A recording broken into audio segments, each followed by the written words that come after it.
Yes, and we have some news that we need to bring an update for you. It's happening in Kumasi. There's been a fire outbreak, and our colleague Hafiz Tijani is standing by to bring us updates from Kumasi. Hafiz, good morning. Yeah, good morning, Dave. How are you? Yeah, fine, thank you. Hafiz, where exactly are you and what's going on there? Okay, Dave, I'm currently at a popular Akwatialine in the Kumasi metropolis, and currently the fire here is raging. This is a popular wood market. A lot of people come here to buy their wood for various construction activities, and this area is also known as Bombay. That is how a lot of people know it. So the fire, we are told, started at about 9 a.m. and then a lot of residents and passers-by stood to help contain the spread of the fire. Currently, if you can see in the videos, the fire is raging and people are trying to help the fire service. The fire service are still making effort to bring down the fire under control, but it doesn't seem like the fire is going down right now. We had about 3 fire tenders that came here. Wow. And they are running out of water. The fire tenders are going back to the fire hydrants to get water again. Residents are trying to improvise to get water to be able to douse the inferno that is raging. Mind you, David, this place is not only a popular wood market, but we have structures that have been erected as places of abode by some persons here, wooden structures for that matter. And these structures also contain combustibles, talk of the gas cylinders and all that. So that is compounding the situation here currently. And the fire service themselves, if I should say, are a bit overwhelmed because they brought in 2 fire tenders and the third one just came in and they have run out of water. The tenders are going back to the fire hydrants to get more water, and we are also learning of a deployment of more fire tenders. But the residents here are not happy about how the situation is panning out over this place because they say that the fire service has not been able to contain the spread of the fire, and there's a lot of anxiety here. Owners of these woods that are standing, they are so stranded about this particular issue. So in the pictures, you see the residents trying to help the officers from the Ghana National Fire Service to redirect the water hose to where the fire is spreading to. And a lot of property have gone to waste right now, David. Yeah. Now, Hafiz, can you sort of give us a sense of this area? You say Akwatialine. Akwatialine, I presume, is a part of Amakom. Is that correct? Well, so Akwatialine, the Asakwarimompo municipality and the Kumasi metropolis, but this area particularly is in the Asakwarimompo. It falls under the Asakwarimompo municipality, but part of it is also under the Kumasi metropolis. Okay. Hafiz, you know, we can appreciate the fact that people's wares are being destroyed, you know, the timber that they sell, and as you said, their personal belongings as well. So that's why a lot of them are still quite close to the fire and the smoke. But has there been any talk of safety considerations here? Are people being asked to step back? We know that smoke inhalation like this is also very, very dangerous, can be very hazardous to people. And then, like you said, nobody really knows what else could be among the debris, whether there are combustibles, etc. But there are a lot of people who are still there, those who are helping to try to put out the fire unsuccessfully, those who are standing by. I mean, has anybody from the fire service given any kind of indication that people should move back, or what? It seems a bit chaotic. Well, it's very difficult to hear you because of the noisy nature of this place. Residents are trying to compliment efforts by the fire service to bring the fire under control.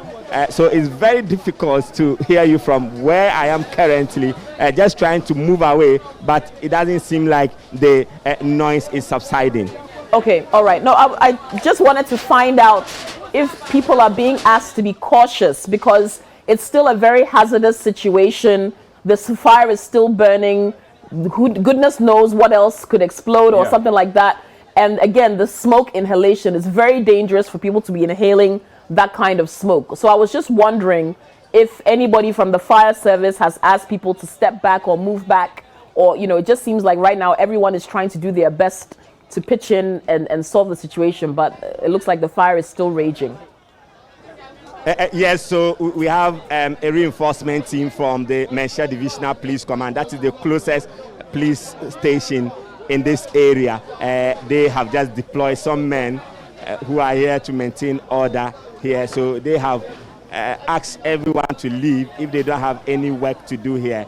But most of those people who were asked to leave are these same people who are trying to help the fire service to bring the situation under control. And we are talking about some dangers. Exactly, we have some electric pylon that is here, and the wires are down, and the wood itself is nearly falling because that too is burning, and it's a bit of danger here for residents here. And most of them, they don't even mind putting on their nose masks to prevent the smoke inhalation, because their major concern right now is to get the fire under control, and they are not even taking care of or maybe considering the safety measures.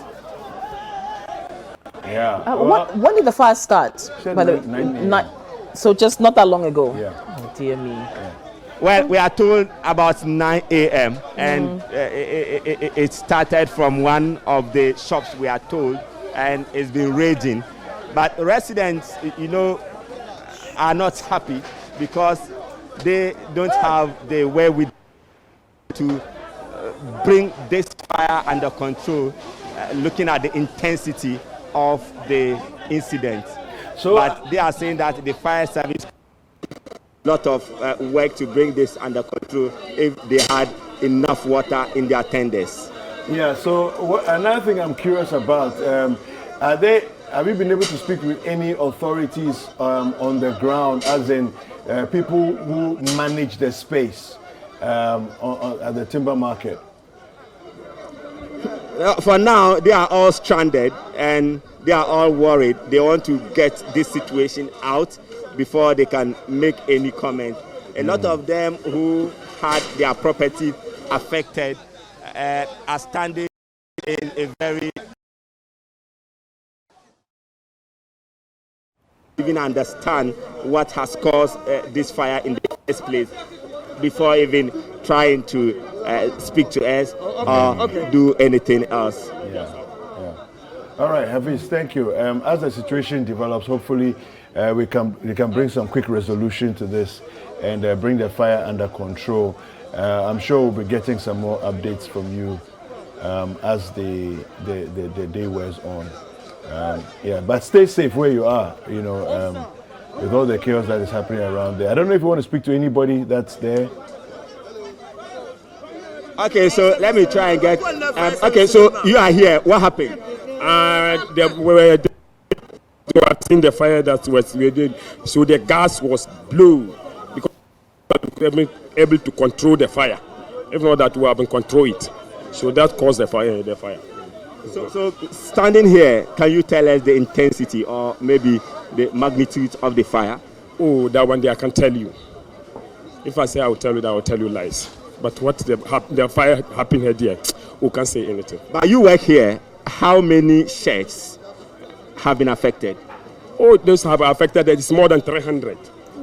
It's more than 300 affected here. I'm telling you. So you are attributing the fire, the nature of the fire, to the combustibles, the gas cylinders that also caught fire. The gas cylinder caused the fire. It caused the fire. If not, because of that, if the gas is not there, then we have to control the fire. Is it the first time? Is it the first time a fire is happening here? No. This is not the first time. It's more. 2010 it happened, and it's happening in 2022.